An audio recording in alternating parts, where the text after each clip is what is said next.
माशाल्लाह पहले 8-10 दिन दुनिया मस्जिदों की तरफ आएगी और कानों का चस्का भी होगा, कारियों पर तबसरे भी होंगे और लाइनें भी लगेंगी और माशाल्लाह तैयारियां शियारियां। दरमियान वाला अशरा दुनिया गायब। भाई ये दरमियान वाले अशरे में अल्लाह की तरफ से कोई रुखसत आ गई है कि थोड़ा जा जोर पहला ला लो, थोड़ा जा आखिरी ला लो, ये सेंटर छुट्टी कर लो, कोई जरूरी तो नहीं। असा तो किसी को मुंह विखाना सी, आंकड़ा रब राजी करना सी। हमारा मकसद तो अल्लाह को राजी करना ही नहीं है।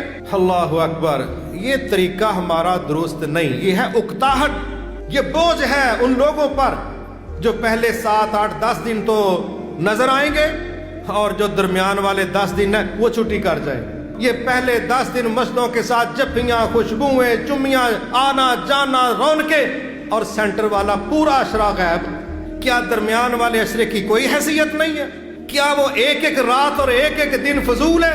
लेकिन चूंकि हम 10 दिन थक गए हैं, हमने 10 दिन तरावियां नहीं पढ़ी, हमने लेंटर डाले हैं, बड़ी मजदूरियां की हैं, अब हमारी कमर बोझ नहीं उठा सकती, अगले 10 दिन छुट्टी, फिर मुंह दिखाने के लिए जनाजे पर रस्म अदा करने के लिए आखिरी 10 दिन फिर नजर आना शुरू हो जाएंगे। कतअन ये तरीका दुरुस्त नहीं है।